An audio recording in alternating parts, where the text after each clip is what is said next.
He had a wife and many children. They didn't have enough food for the whole family. That was the situation. A poor Brahmin, he couldn't get enough food to look after the whole family. But that poverty did not deviate him from his devotion to God. He would not desist from his prayers and devotions to God.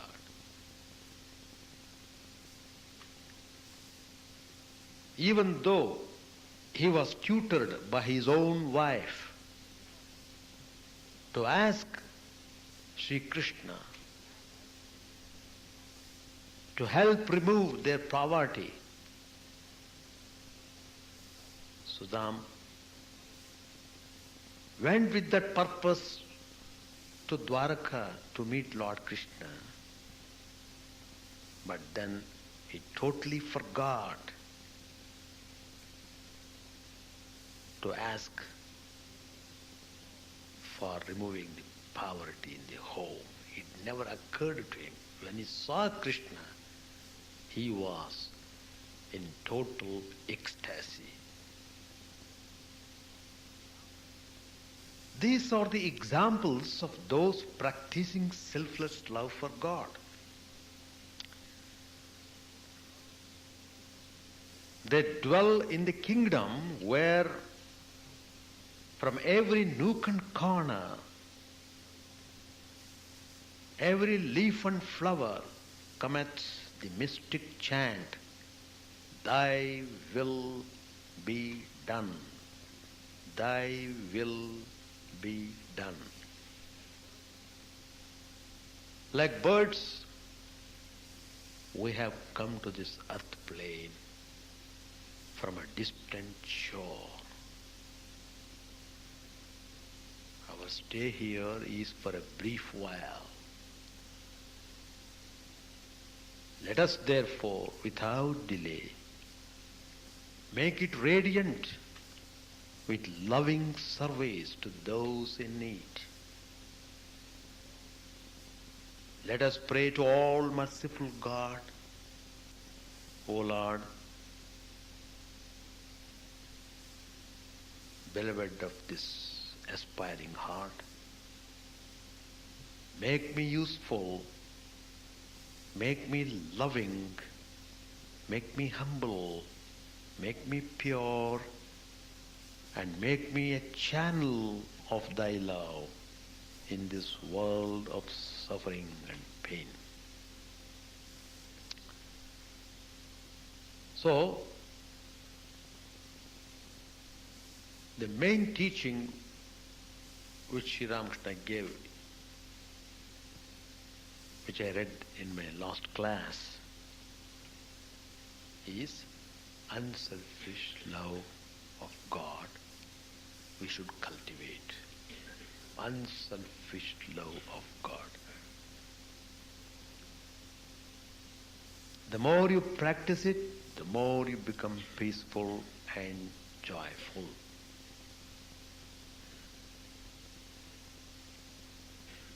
Second important thing which Sri Ramakrishna emphasizes is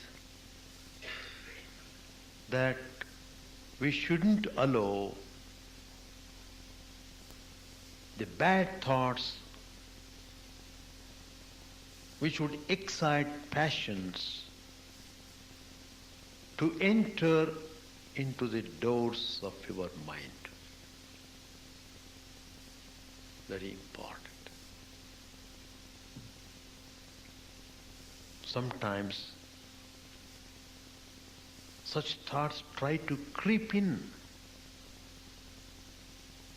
because of the force of the samskaras or impressions accumulated in our previous lives, and also on account of our daily activities, at that time, Sri Ramakrishna suggests pray. Pray earnestly and remember the ideals set before you. And struggle unremittingly to free your mind of all impurities. Mere suppression of passions helps little. There must be a high ideal along with self-restraint.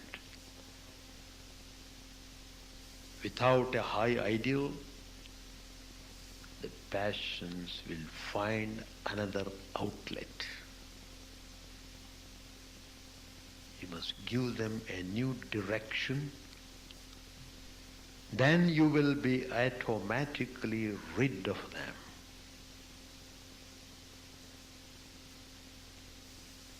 Bhagavan says, take refuge in me and control the senses. As for example, lust. The Master explained, what is lust? It is the desire to get. Then desire to get him and strengthen this desire greatly. Turn everything towards God. Realization or experience of the truth is my goal. I should be able to experience it in this very life. Accordingly, I must utilize all my energy under my command towards realization of this ideal. That's all about my comments regarding the previous reading. Spiritual aspects to reach the goal, to have the vision of the Divine Spirit.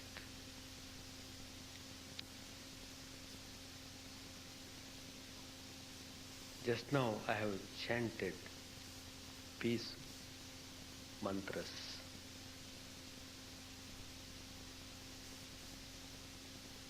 If you concentrate on the meaning of the mantra,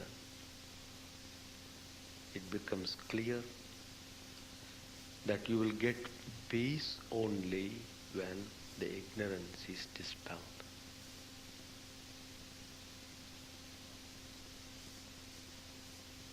You will be well established in peace only when you are able to discriminate what is real, what is not real.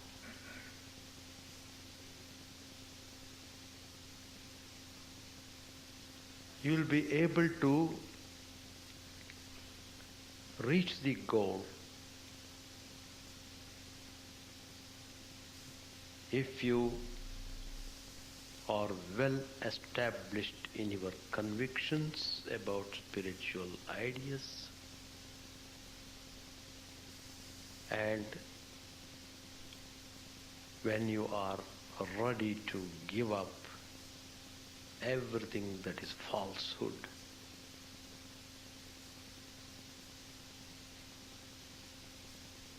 Peace is obtained only as the end result. Sri Ramakrishna said, broadly speaking, there are two yogas. One is karma yoga,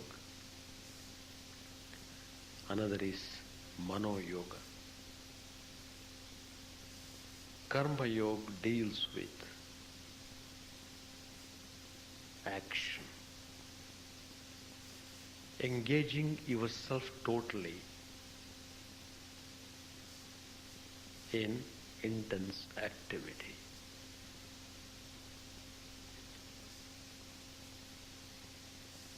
The second one is engaging your mind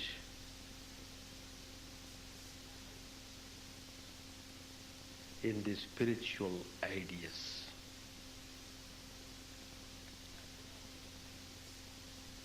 Both of them lead you to the goal. But one has to be careful in his path.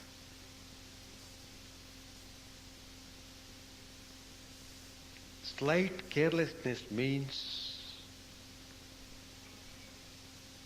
your downfall from the spiritual heights. We are familiar with accidents in the worldly sense. It is true with spiritual life also. If you are not careful enough on practicing discipline, there is every possibility of meeting with spiritual accident.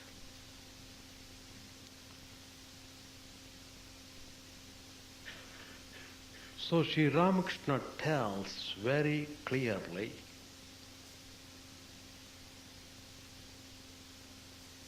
you should take precautionary measures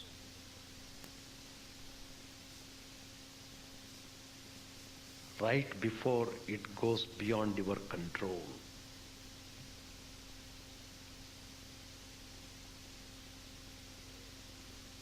Don't just simply play away with the time.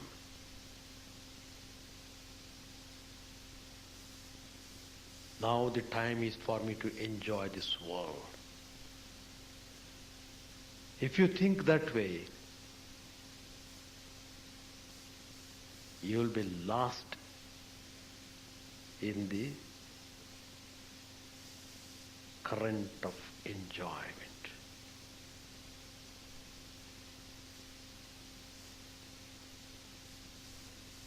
You will lose your inner spiritual personality totally.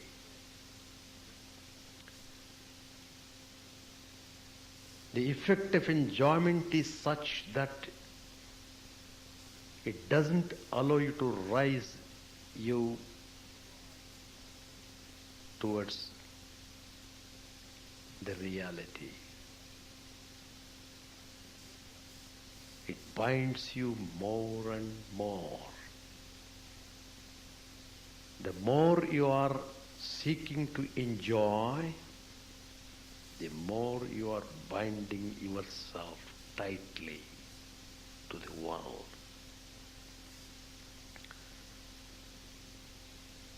That means you yourself are making the way to bind.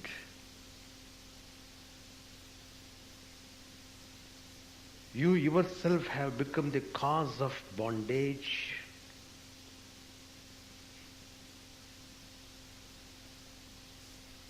Bondage means intense attachment to the worldly life, worldly ideas, worldly activities, worldly associations, worldly glamours, worldly temptations.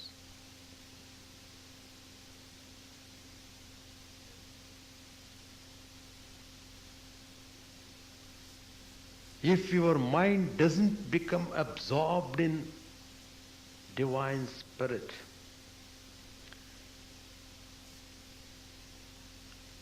if you are not showing any inclination to make your mind sit at the spiritual idea, It will be impossible for you to protect yourself from dangerous temptations of the world.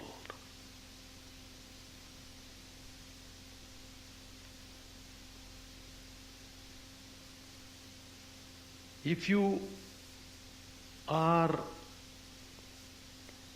trying to go in the spiritual way,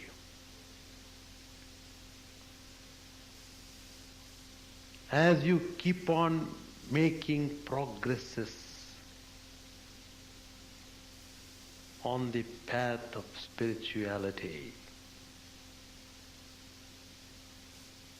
you are confronted by many kinds of temptations, cravings, such as lust and gold, name and fame, power and position.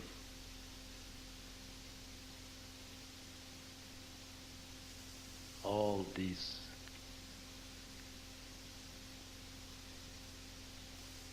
they try to grab you again.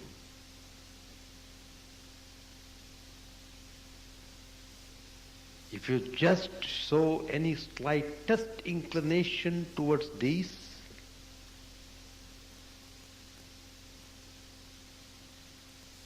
you will be going farther away from the Divine Spirit. Unless you beware of this thief in the form of cravings,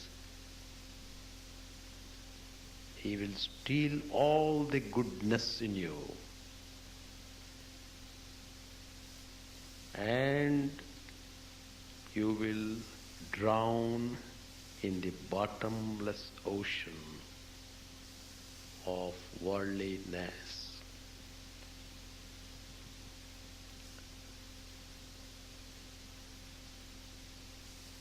How dangerous it is. How foolishly we are just ignoring the dangerous situation.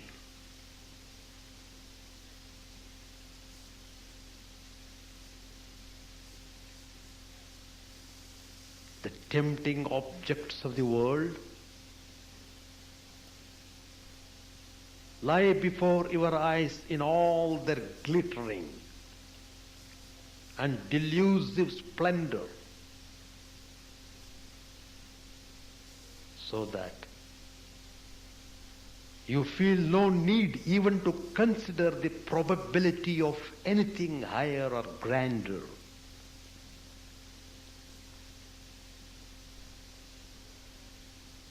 You may hear about the higher ideal of life.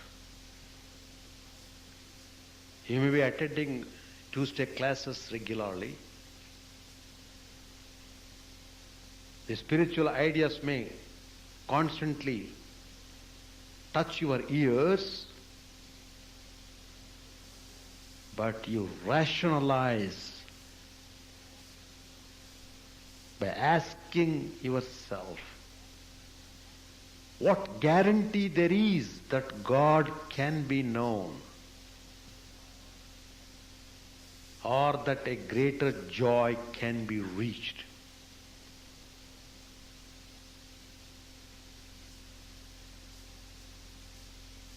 So he manufactures his own reasoning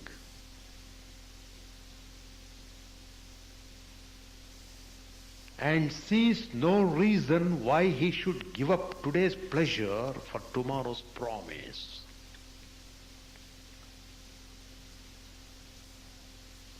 Thinking thus, you jump further into the fire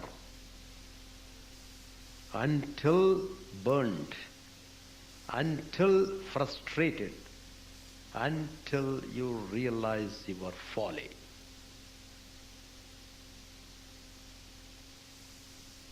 Then you long for peace.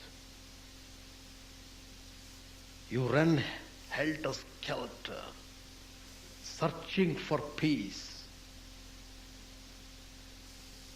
But often the longing comes too late.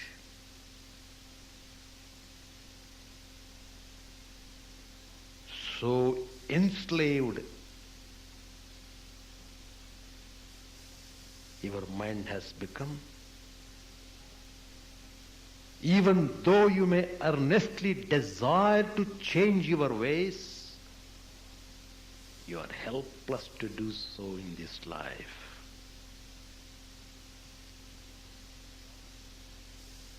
Because the mind and body have been shattered,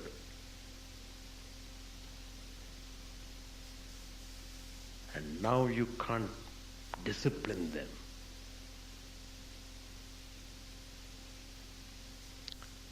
So, Sri Ramakrishna tells,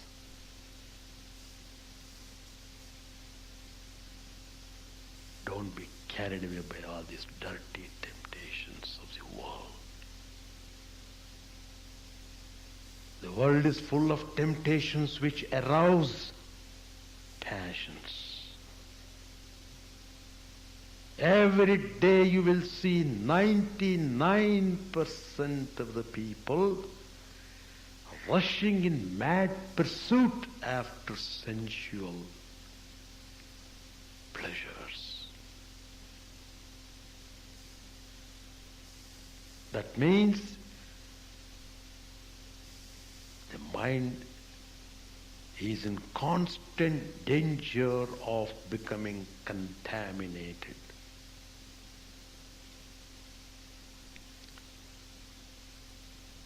So you should be careful. If you are not careful, you have to pay very high price.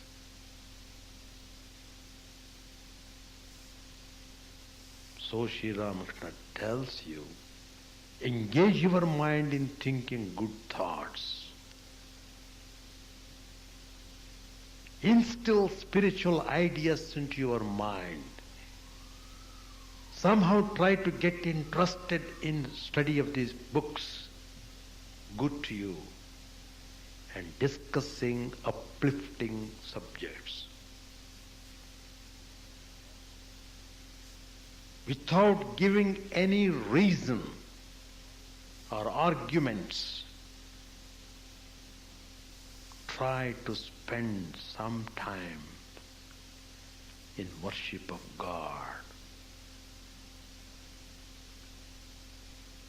in service to holy man, and in contemplation. You will have to mold your character. Then only you will be blessed by the vision of the Divine Spirit.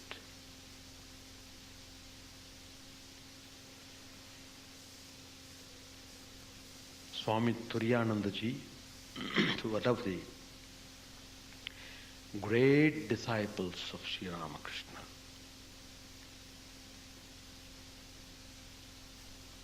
who got direct training from Sri Ramakrishna,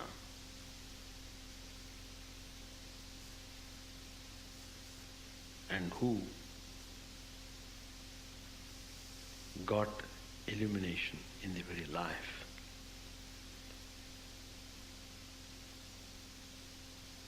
He said, while talking to the disciples,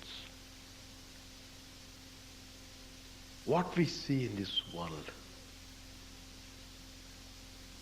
just observe what is going on, what is happening.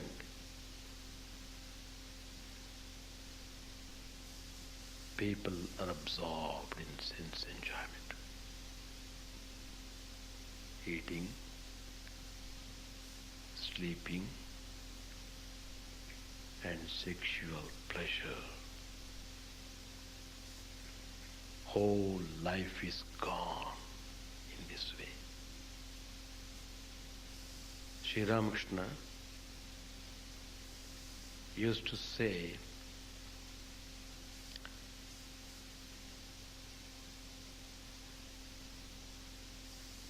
you know, the rice merchants, they take all precautions to protect the rice produce from the garden.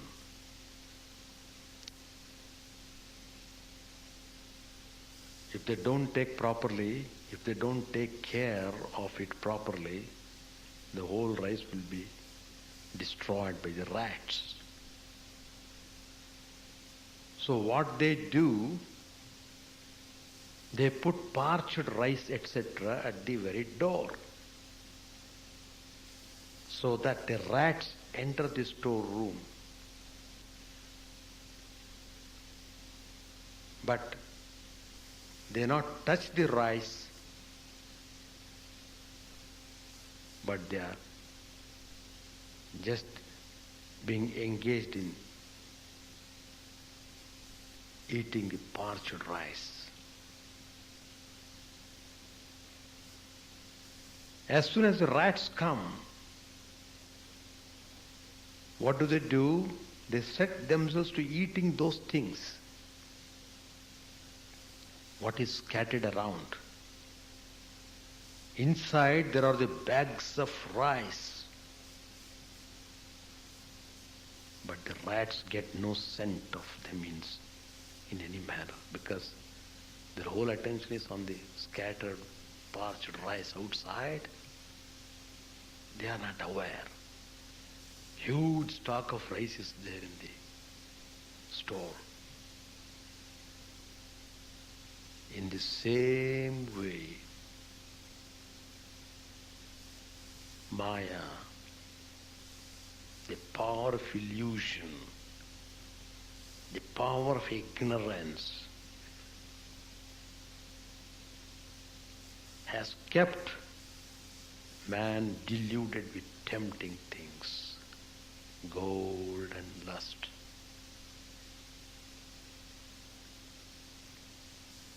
People cannot go beyond them and get at the rice bags that is God.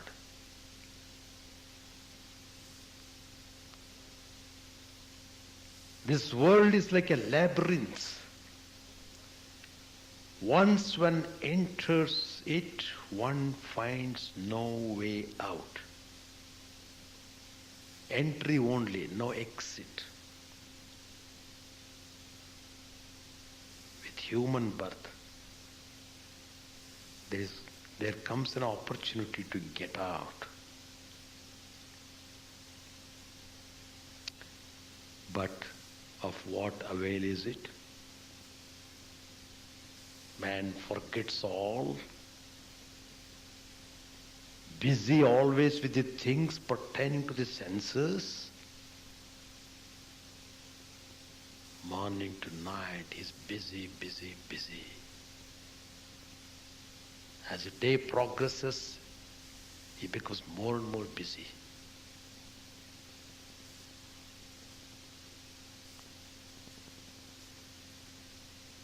Never think that you are safe. Temptations come as long as you live.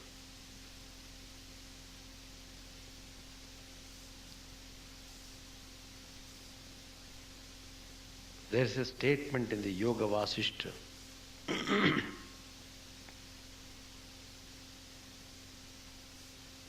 It says, if one moves about with discrimination as one's friend, one doesn't fall prey even to great temptations. And that is actually true. If one maintains discrimination steady and strong, no illusion can ever overpower a man. If you constantly remember that the world is unreal because it's constantly changing, what can desires do? Another disciple, Swami Ramakrishna, he said, referring to the same subject, temptation,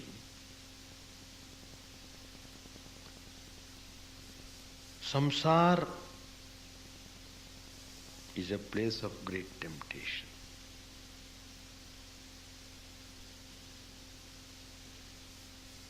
Nobody denies it. But do you know that strong adverse winds serve but to confirm the roots of a weak tree? The good moral principles which are now not so strong in you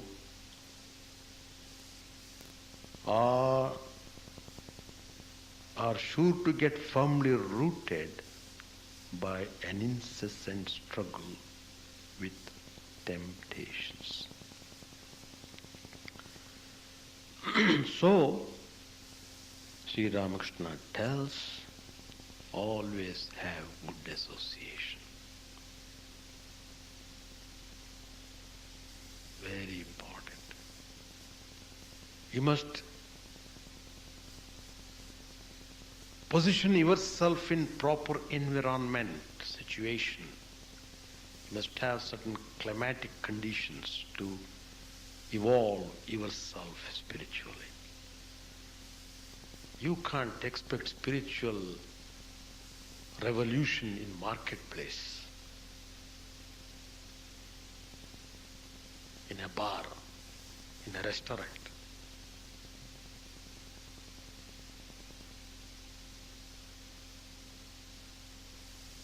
Think about these ideas seriously.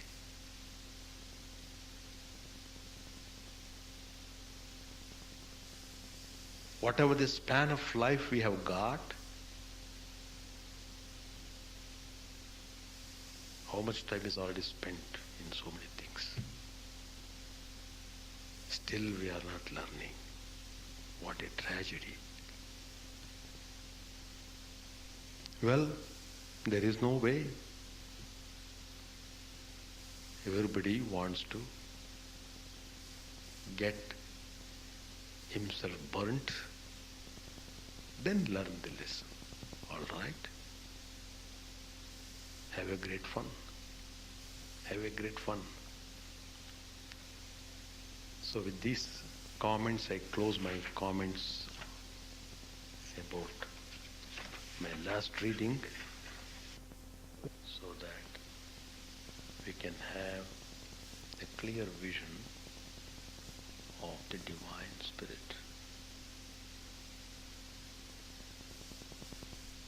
Until we realize,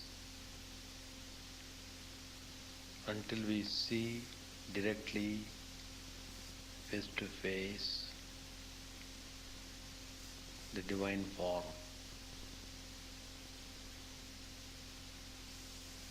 we will not be having any peace or joy.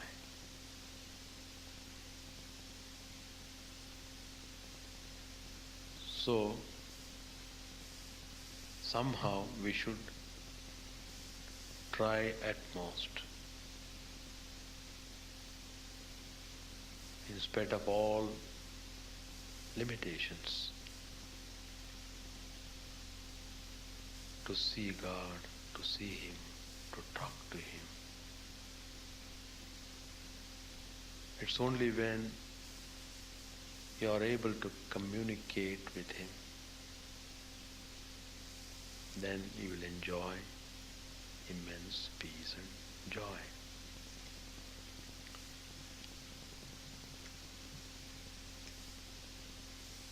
In fact, we have to struggle very hard. It is hard because mind is distracted in various ways. It is not following what we want to do. In fact, it takes us along with it. It wants us to follow it. So, it has become very hard. Though we know the truth, we are in a helpless state on account of this fact that mind is dominating over us. We have lost everything to the mind.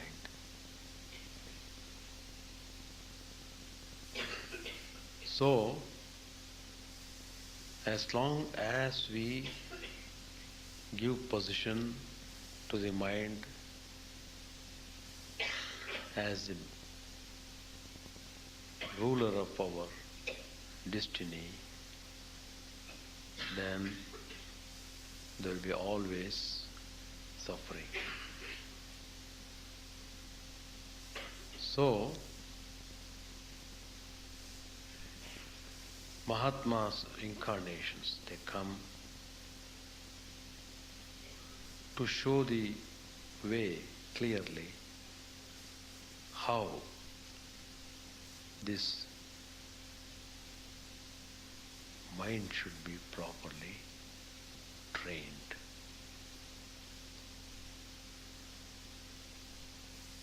So, the part of the spiritual discipline is that you should always try to be in association with persons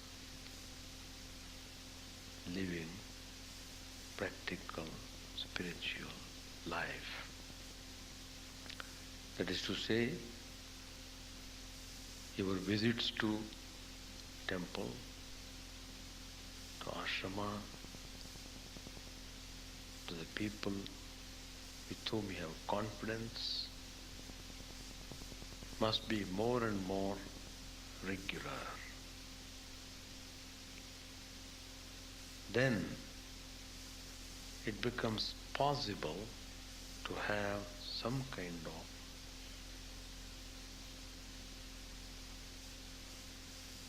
controlling the mind.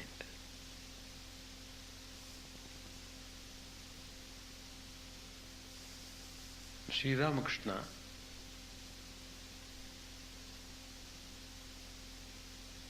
most of the time he would be in samadhi. It was very natural for him. Any smallest provocation of spiritual idea was enough. His mind would simply soar very high, go to a very high pitch. Immediately he would lodge himself in samadhi. That is, totally he becomes unaware of the world and enjoying immense peace. So, with great difficulty, Sri Ramakrishna would keep the fraction of the mind on his body with great difficulty. He wanted to keep the fraction of the mind on the body because He was concerned about the welfare of the devotees, seeking after God, seeking after truth. So, Sri Ramakrishna was impatient now and then for his body's safety. You know, his arm was injured, so the doctor had put a bandage, and that arm was giving pain, and every now and then Sri Ramakrishna would talk about the injury to the arm.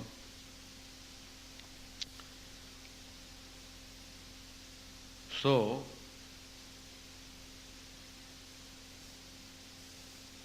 Sri Ramakrishna explained this, why he was concerned about the body. He said, he himself explained that little of the mind is attached to the body. Why? Because it wants to enjoy the love of God and the company of devotees.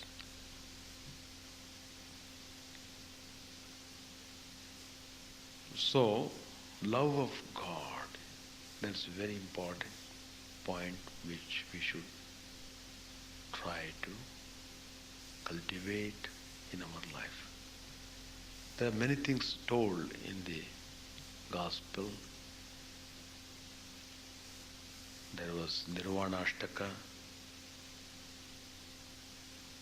Who is this Atman, residing behind body, mind and everything? What's its nature? So negating everything that we see through our senses, finally we lodge at the source. That is that Shivoham, Shivoham. That is pure Atman itself. But we are in the manifested world.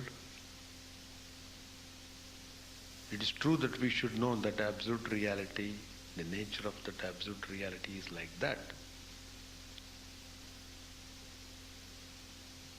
But then,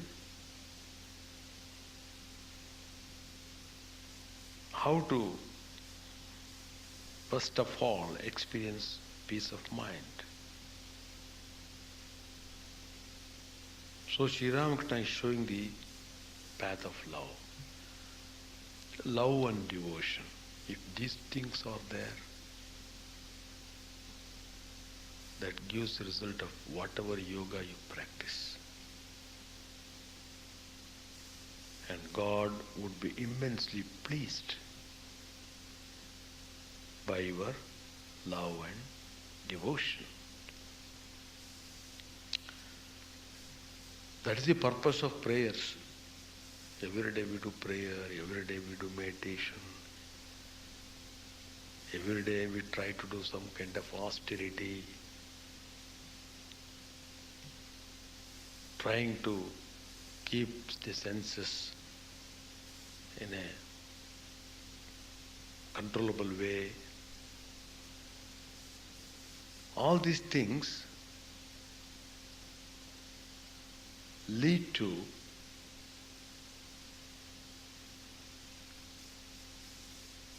the fact that we should cultivate love towards God.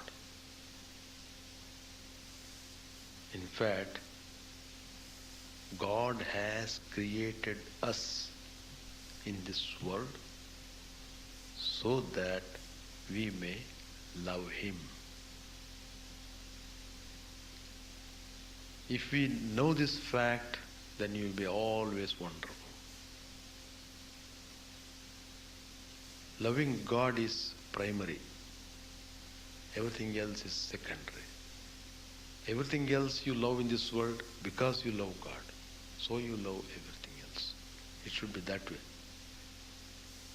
But if you follow the reverse way, you love everything of the world, you will not be able to love God.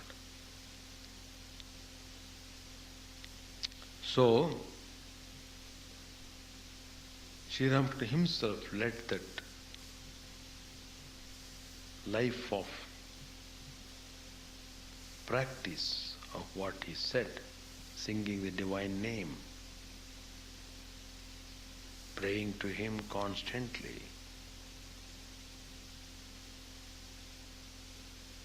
doing these things in a regular way. Certainly, love blossoms in your heart. But if the mind is preoccupied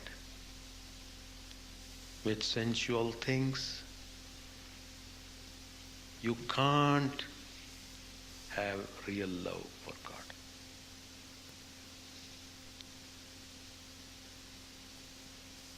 Because to have that love, mind is the forum on which you have to have that love.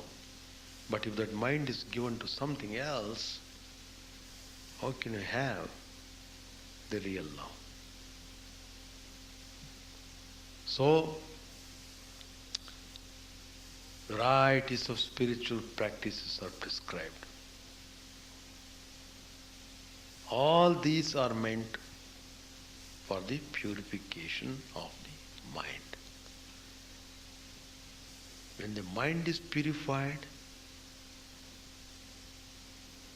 then that purified mind enjoys the love of God. Then it becomes easy. Then you will be able to understand things in a proper way.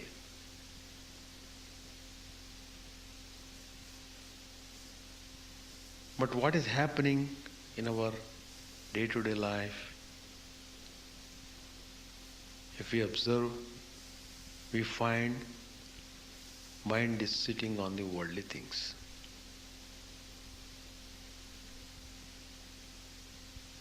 The result is you are bound to be worried. But if the mind is focused on the divine, no worry can come near you.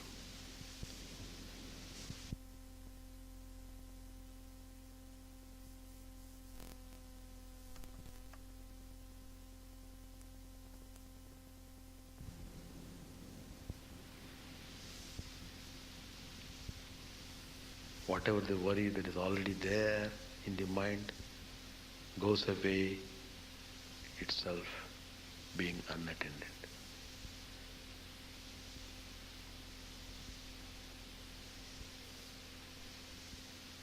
So our human life is such, everyone is endowed with knowledge, devotion, love of God. All these things are in us. God has graciously given every one of us these things.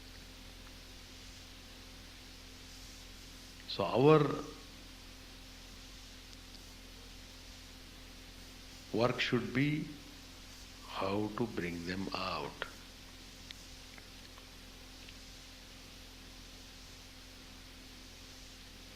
Sri Ramakrishna tells,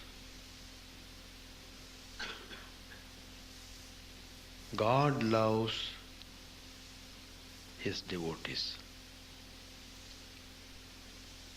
He is thoroughly satisfied with love and devotion of the devotee.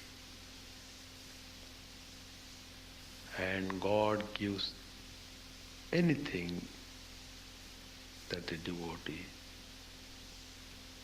asks for. So, Sri Ramakrishna said he kept part of his mind on the body so that he can enjoy the company of the devotees. And in turn the devotees become highly benefited on account of association with the holy people. So the contact with Mahatmas will stimulate love for God. So the essence of everything is love and devotion at Lord's feet. If we but love them,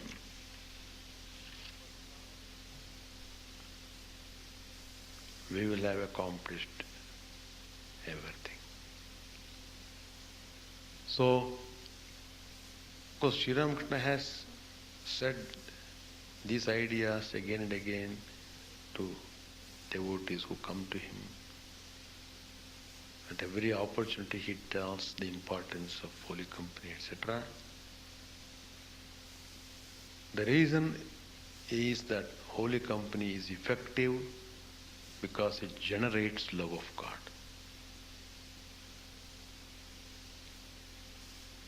Swami Chidananda ji, one of the direct disciples of Sri Ramakrishna, he was talking to the devotees. He said, look, nothing will accrue to you if you do not have right and proper attachment, affection and love for the Master, referring to Sri Ramakrishna. Love the Master. Give away to him all your heart and soul. Make him your very own.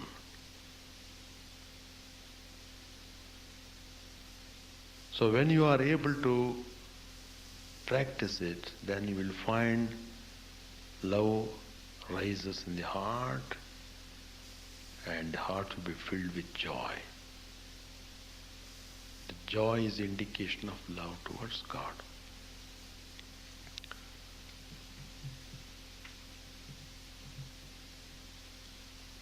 Once a man wanted to have prem, that is intense love for God. This story was told by Chidananda. Just then that man saw a vendor passing in the street with a basket on his head. He was crying, "Oh, here is prem. Who wants it? Who would buy it?"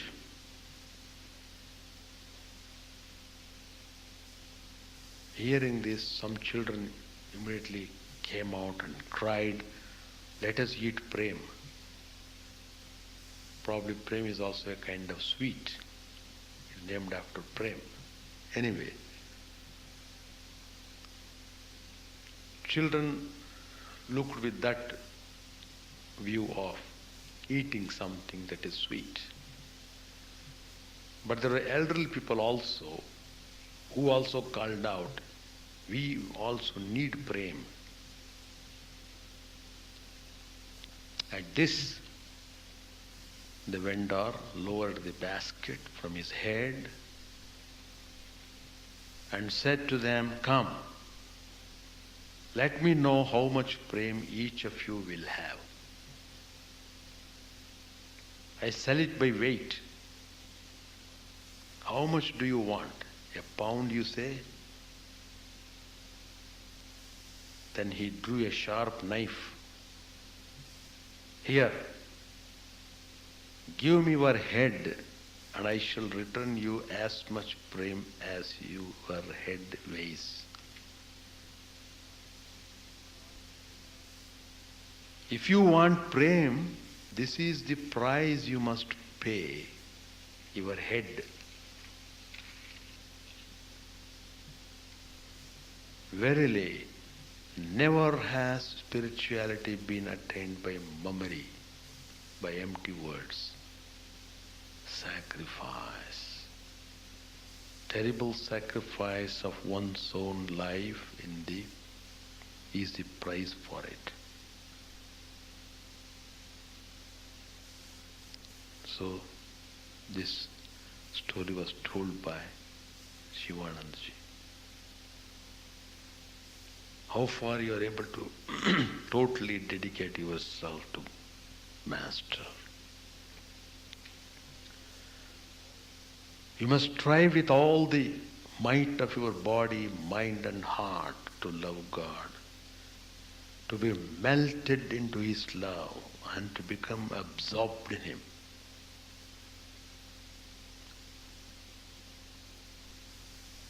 Love confers infinite life, immortality. It is invaluable, supreme treasure. Let us steal this treasure and make ourselves wealthy. No brute force is necessary to obtain this fortune. Strength of conviction, faith, and reverence are all that are needed. Swami Chidananda once said, people ordinarily, mostly, want God to get rid of their misery, to enjoy life.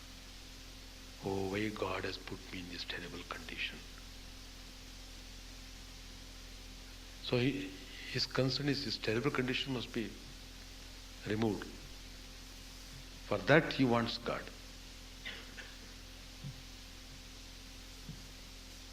So to conceive a motiveless love for God is very difficult.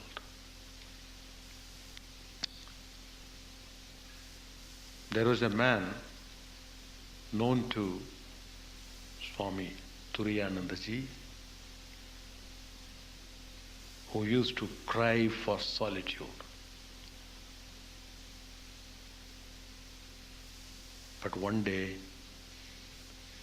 he came to the Swami and asked, Swami, shall I marry again? So, we have to struggle. How many lives we have struggled in this world for getting all worldly prosperity. Millions and millions of lives we have given for that. How much life we have devoted to get the vision of God. Very difficult to say. Maybe the life has not started at all. It starts only when we turn our mind from the world to the divine. Seeing everything as God's play. So, it's very important how we should conduct ourselves without grumbling, without complaining about things happening, about our surroundings, about situations. Keep on doing positively, constantly thinking about the Master and keep the mind always engaged in study of spiritual ideas, engage the mind in thinking deeply over them. So these are the method by which we should be able to make use of the mind properly. Whatever is lost is lost. Let us not unnecessarily worry and burden ourselves thinking about the loss. Let us start afresh. From today onwards, from this moment onwards, let me try. That attitude we should have. It's a long way, no doubt. It's a long way because we have to fight so many impurities. We have to get rid of them from the heart. So it is a long way. Maybe there are people who have not so much of impurities. For them the journey may be very short enough. But anyway, at least we have come to know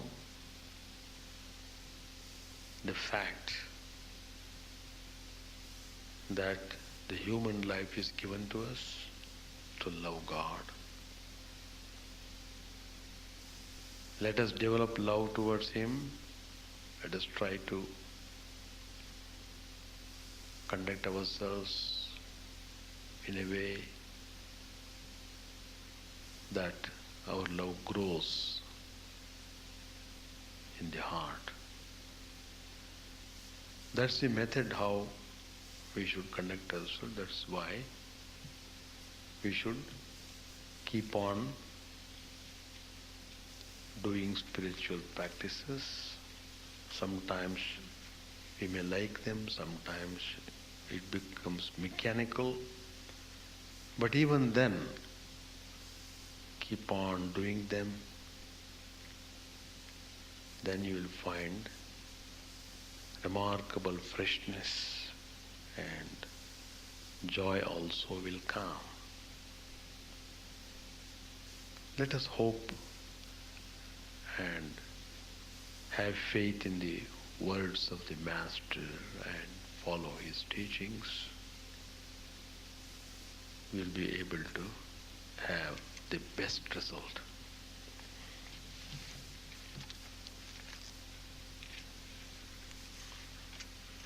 People practicing various sects and religion would come to Sri Ramakrishna, and Sri Ramakrishna would give them instructions according to their needs. There was Mani Malik who used to come to him, who was a Brahma Samajist. So, understanding his suitability, Sri Ramakrishna would give him instructions so that he might practice spiritual life in that way. Sri Ramakrishna realized the absolute reality, so he could understand everybody and he could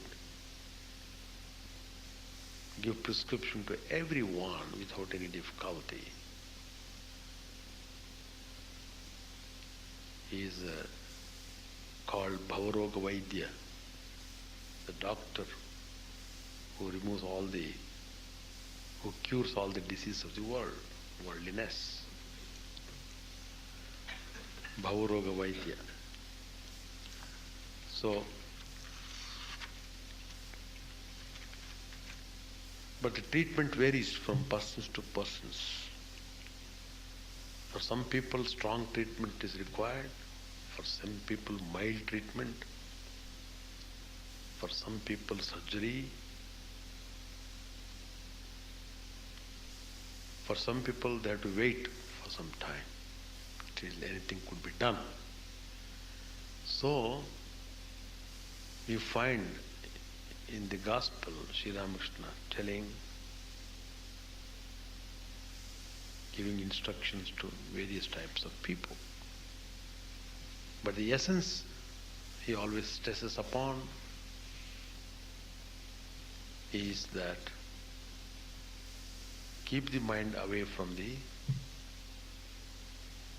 worldly attractions, temptations. If they drag you away, then you call it as temptation. If they don't drag you, if they don't bother you, then you are not to worry at all. Once you begin to feel the botheration in your mind, then you should be watchful. Oh, I should not go further. I should take proper steps. So that is the way how we should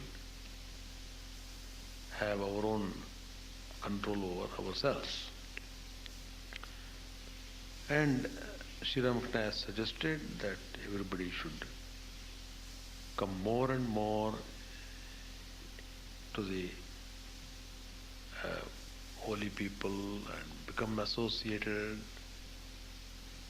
engage in the activities such as meditation, group singing,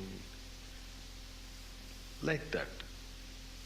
They're all very helpful, very, very helpful. Not talking unnecessary worldly things.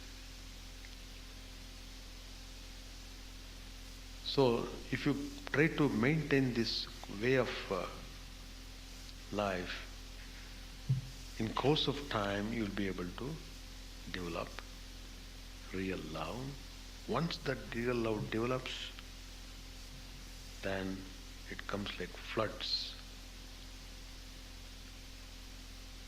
Why you feel joy by seeing God? It's because of love towards Him.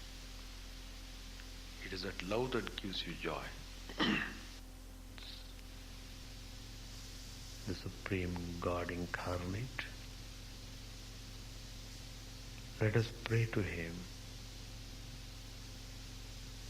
to sharpen our intellect so that we can distinguish clearly what is true, what is not true, what is unreal, what is real, what is changing and what is not changing, what is perishable, what is imperishable.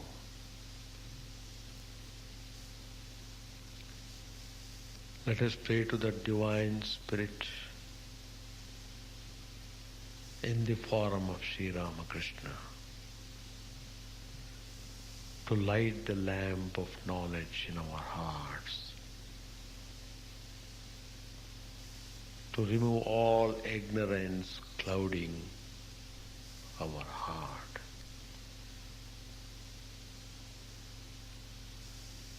Let us pray to the Divine to free us from bondage.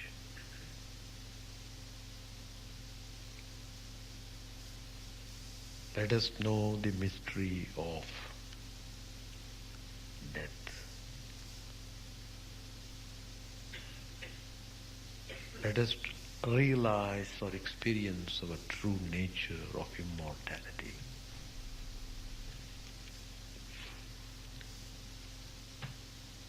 Sri Ramakrishna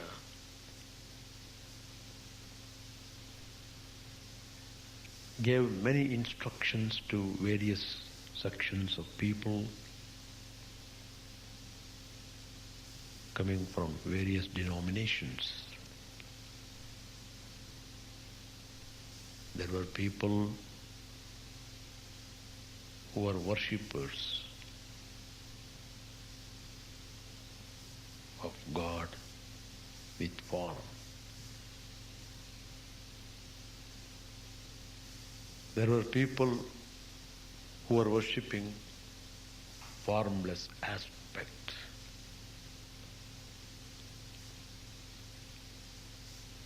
There are so many varieties. But Sri Ramakrishna could satisfy all these people show them the correct way to proceed onwards in their march. Every path leads to the same goal. So it was so inspiring to all sections of people who would come to him, and to experience that supreme truth embodied in Sri Ramakrishna.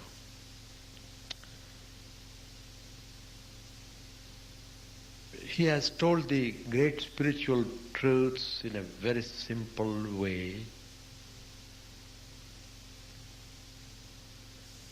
It is very simple, so we can understand without any complications. The first thing Sri Ramakrishna tells is that this world is a frying pan.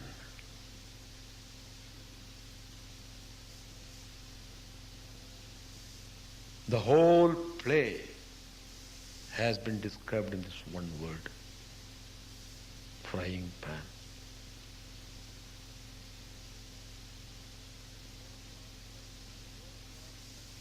The more you are in that pan, the more you get burnt.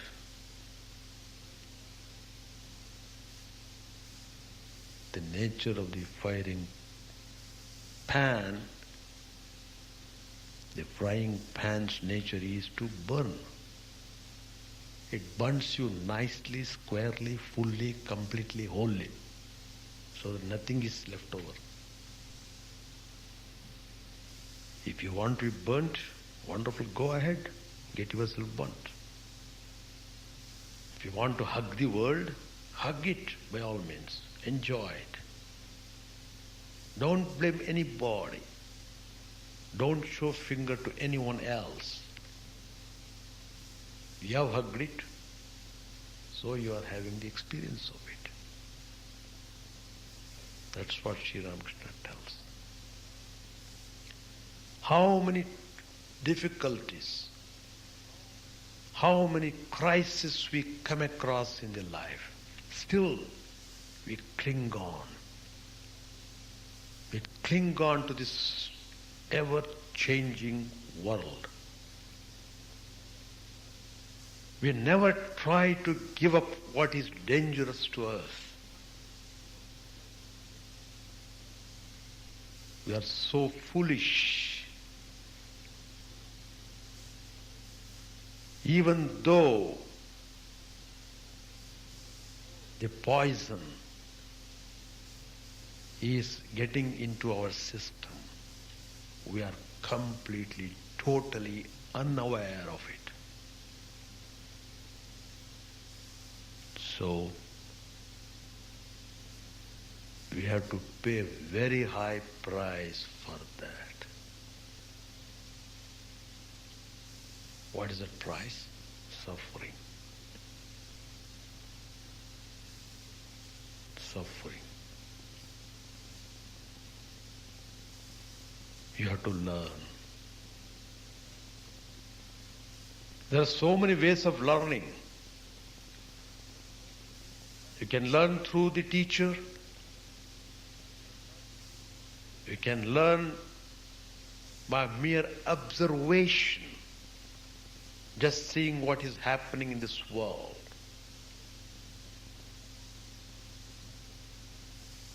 And you can learn becoming associated with people of wisdom. There are so many ways of learning. It all depends upon how far your ego is under control. If you are too much egoistic, there is little chance of learning.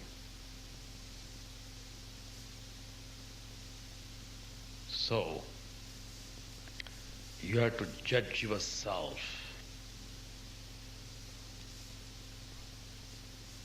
It's not simply telling I am coming to Vedanta society since 40 years. What of that?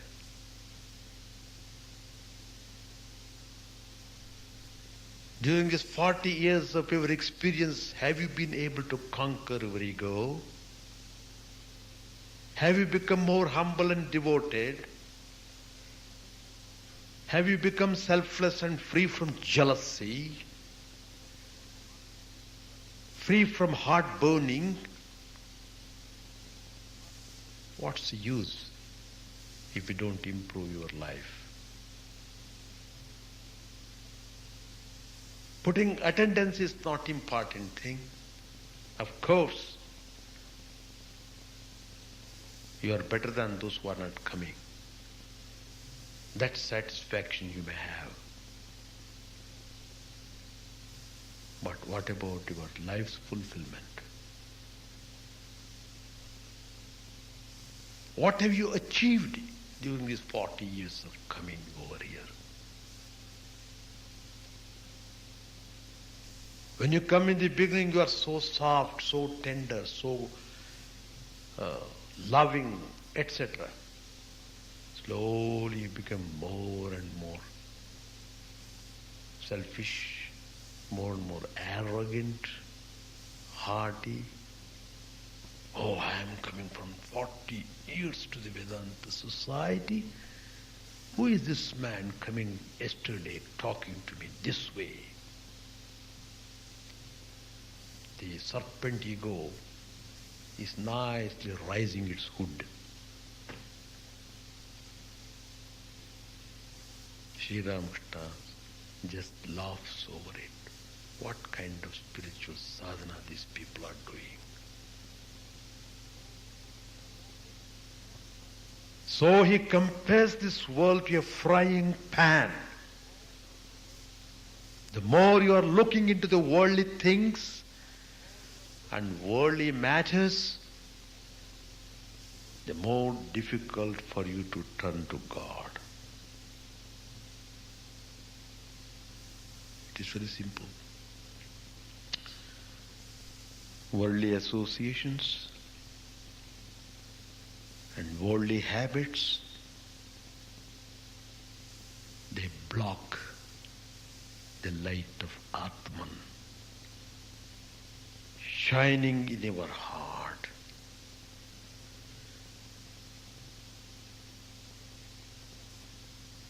Angushtamatra jyotihi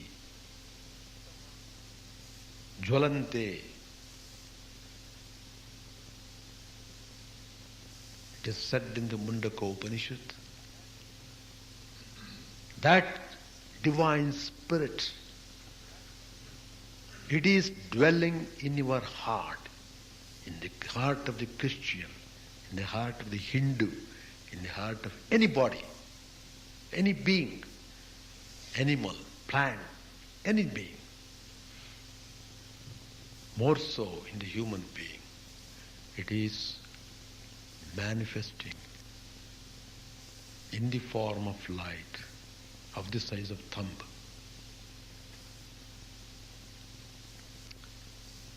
Anybody can see that light, provided you remove the coverings, veils that are blocking the light of the Atman. The spiritual practice essentially means tearing off the veils one by one. Tearing off the veils. The more you tear off the veils, the more it becomes transparent.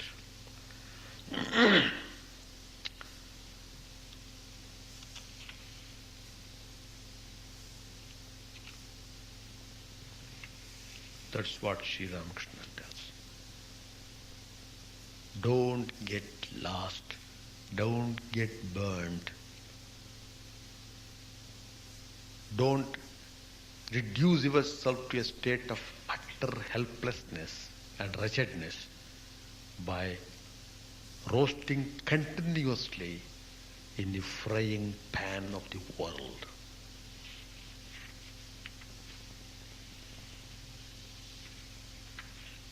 What he means by that? He is meant you must turn your mind to God, however difficult it is. That's the truth. It might be very difficult. There is no other way.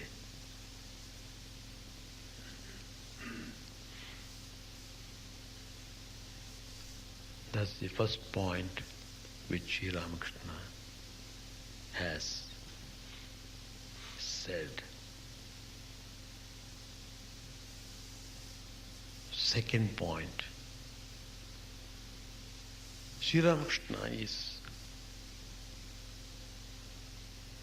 making you more and more practical in your approach to God, not simply theorizing and becoming a pandit. There are hundreds of thousands of university professors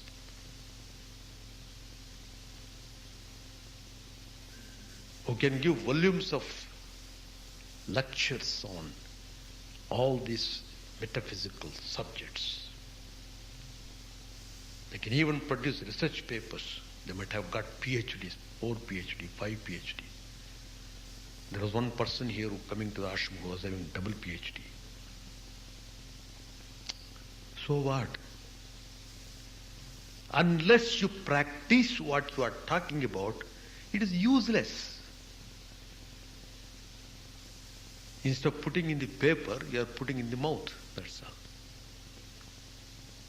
Nothing short of that. Sri Ramakrishna is stressing you, put into practice what you want to do it. Don't talk anymore. The more you become practical, the less you talk. The more you talk, the less you are impractical.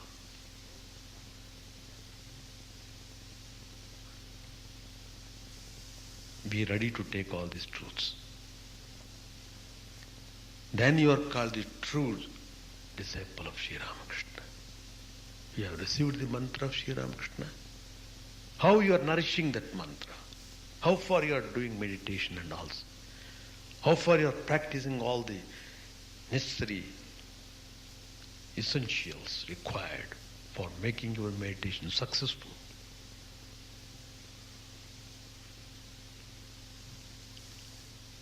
It is very important that you should maintain a spiritual diary to find out yourself how far you are marching onwards, whether you are marching at all or whether you are retarding, going backwards instead of going forward in the name of practice.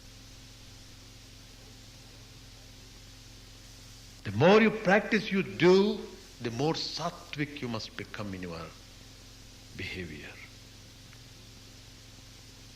in your activities. There must be peacefulness, a kind of cheerfulness, a kind of wholeheartedness. These are the features of a person marching onwards.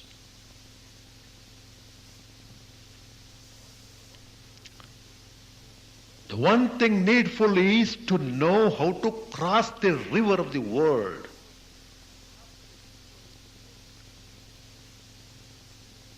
And God alone is real and all else illusory. If the scriptures help you towards that end, welcome. But if you remain a mere pandit without any practical approach, fie upon them. Sri Ramakrishna tells a story, very interesting. You know, several people were crossing Ganges in boat. There is a Pandit, well versed in all the scriptures. He had studied Sankhya, he had studied Patanjali Yoga Shastra, he had studied all the Upanishads, Bhagavad Gita, whatnot. Shat Darshanas, 6 systems of philosophy he had studied. So he was so boastful of what he had studied.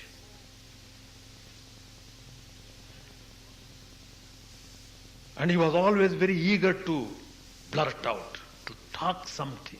He can't keep quiet.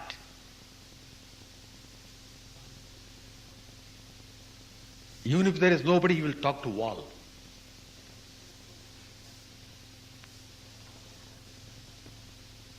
So when all the passengers was traveling to cross the river Ganga in the boat, it so happened there was a simple passenger sitting by his side.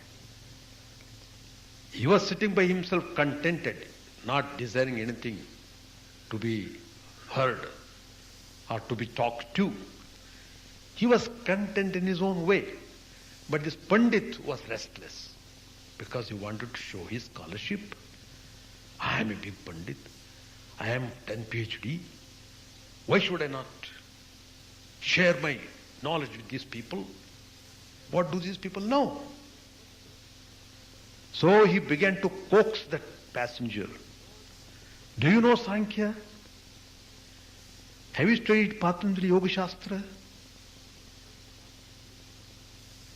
The man quietly replied, no sir, I have not studied Patanjali Yoga Shastra, I have not studied your Sankhya. Is it so? Then you are gone. He just condemned him. He just was scornful about him.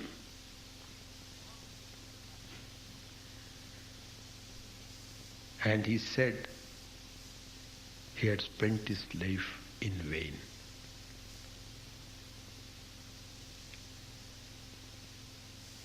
Poor man could not argue with this Pandit. He simply kept silent.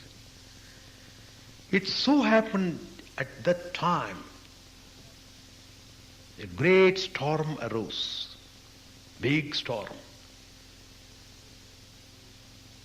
The whole boat was shaking terribly, and all the passengers in the boat were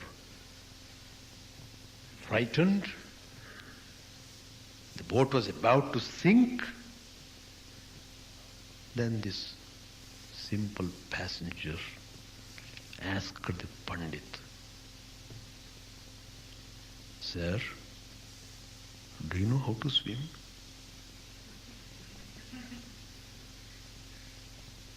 Now Pandit could not reply. He kept silent. He didn't want to be silent, but the circumstance forced him to be silent.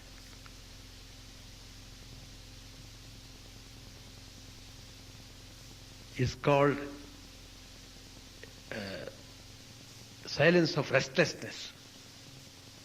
It's not silence coming out of peacefulness. He was restless totally. He was terribly frightened. He may lose his life any moment.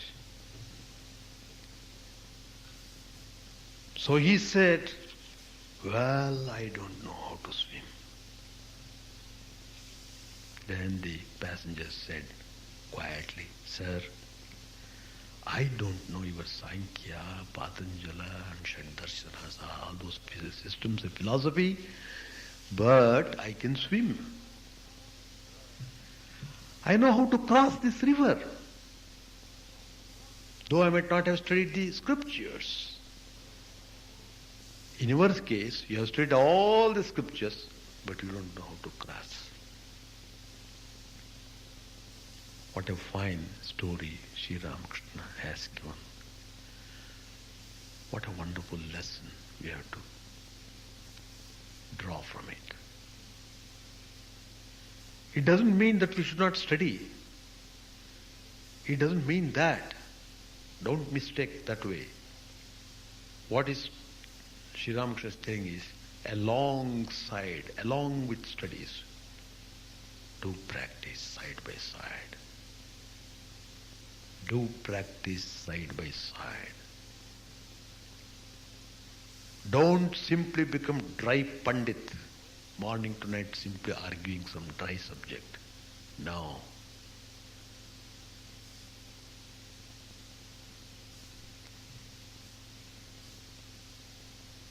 Practice, practice, practice, practice. So, this is the second point which Sri Ramakrishna said.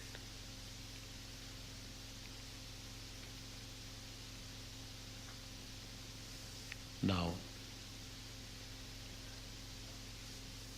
since the master's arm was injured,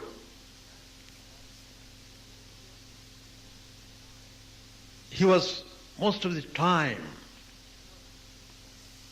on the ordinary level of consciousness because of the injury in the arm.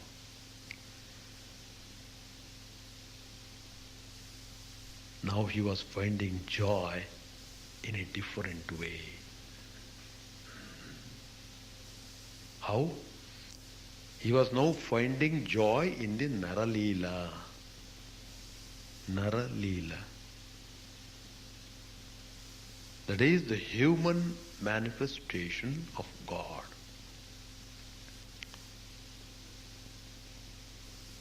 Divya Leela, Nara Leela. The whole thing is sport. Nitya and Leela.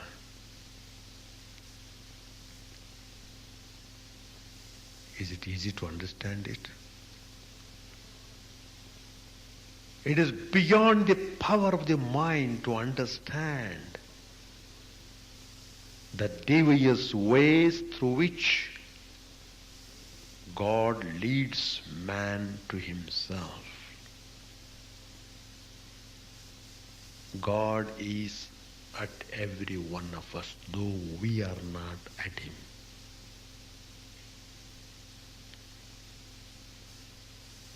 So, God is always looking into how this guy should be drawn to myself. This fool is going too much, getting lost in his frying pan. I must draw him. So Bhagavan shows his grace, makes him turn towards him. When God embodies himself as man,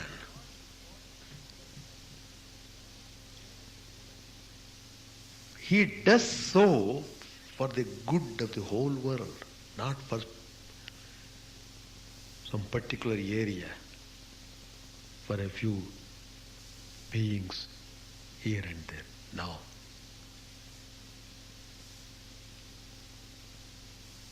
The Supreme Divine Spirit takes the form, human form, in order to show the way to the whole world.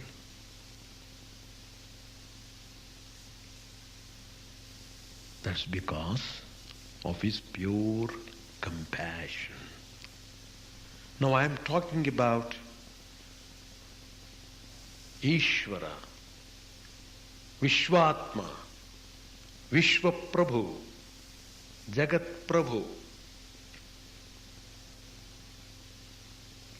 When you are aware of this world, when you are aware of this creation, you must be aware of the law of nature. The whole universe is being governed by